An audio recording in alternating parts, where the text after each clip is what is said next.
You've decided that you're not going to allow your circumstances to define you. You've decided that you're not going to allow the events, the things, the people, life, determine who you become. There's two lies we've been told growing up. The first lie is you're nothing. You're stupid, you're worthless, you're not going to make it. And I'm sure many people listening or watching have heard that from teachers, parents, aunts, uncles, whoever it is. And then the other lie that we're actually told, and I don't think it's a lie, I think it's positive, but sometimes it's misconstrued, is you can be anything.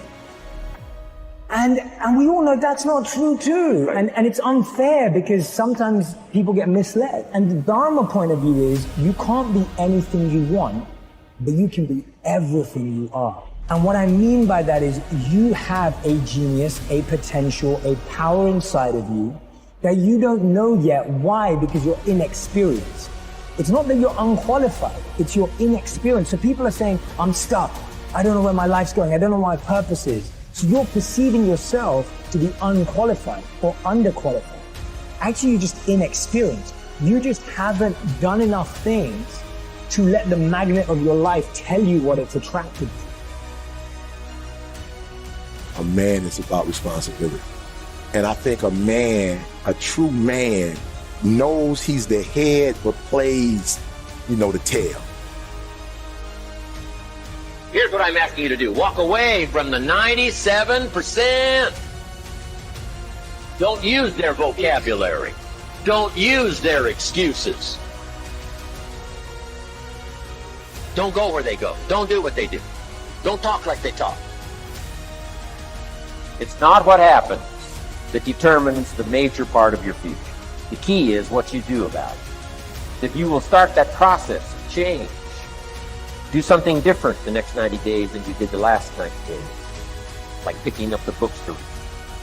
Since we cannot change the circumstances, but we can change ourselves. What you have at the moment, you've attracted by the person you become. If you will change, everything will change for you. To have more, you simply have to become more. Start working on yourself, making these personal changes. It'll all change for you. You could be given the best opportunity in the world. And if you're not willing to work, nothing works. You want to get your work ethic so high that people actually admire you. I'm going to ask you a question right now. Do people know you because of your unbelievable work ethic? If you can't answer yes to that, man, you're not going to get in that top 10%. Dude, people need to know you for one major thing first. He works. The guy's there every day. The guy's pushing and shoving. Because the truth is, no matter how good your ideas are, how good your art is, if you're not working, man, if you're not vibrating at a frequency that people say, my God, how does that guy do all that? If you're not vibrating at that rate, tremendous work ethic, it's just a muscle now, and it's just a discipline in your life, and it's a way. Look, if you're not working at that level, you're not going to make it. Get your work ethic in, man. It's the American way. Work ethic. And life gives us not what we want. Life gives us who we are. When you were born, you cried while the world rejoiced.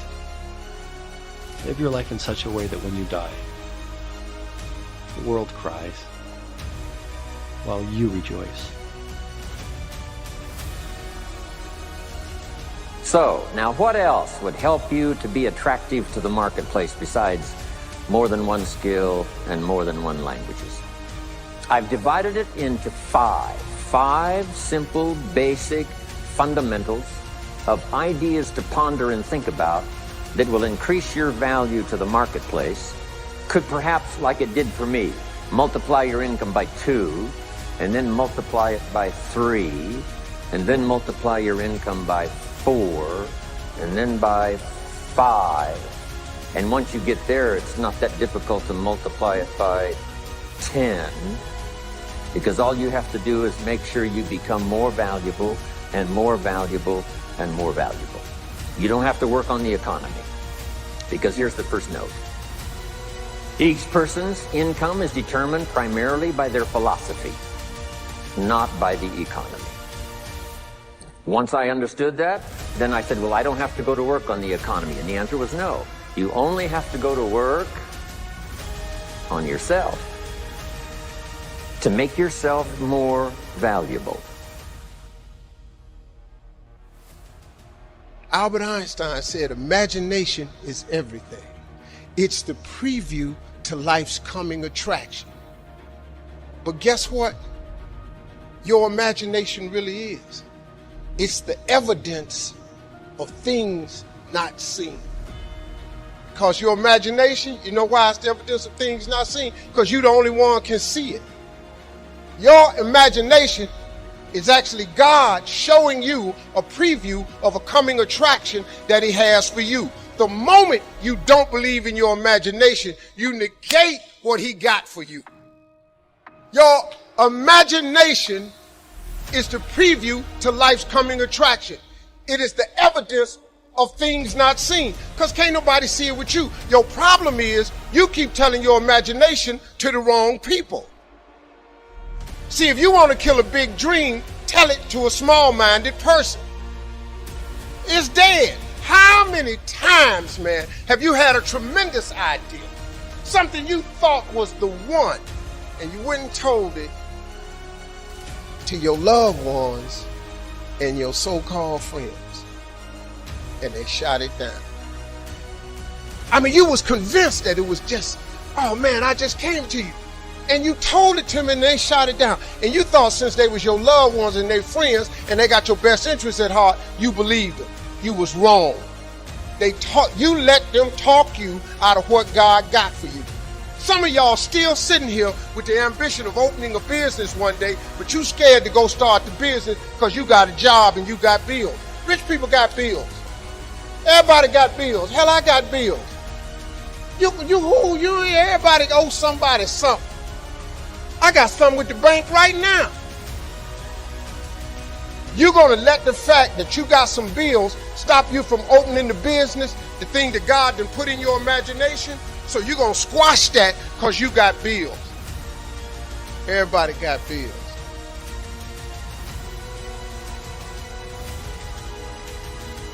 Your real life is in your imagination. Can you grab what I'm telling you? So I don't know what you thought I was going to say to you. I'm just a real dude. I don't even have the education you all have. I flunked out of school. I ain't got no education. I don't use 4-syllable words. The only 4-syllable word I know is my bank account. What I'm sharing with you is stuff that everybody can apply today.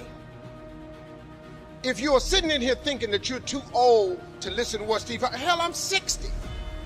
I'm 60 years old, but I still rely on my imagination. See, if you think you're too old to make it, let me give you a prime example. Colonel Sanders. Colonel Sanders has been frying chicken his whole life. He was telling everybody he had the best chicken in the world. Ain't nobody believe it.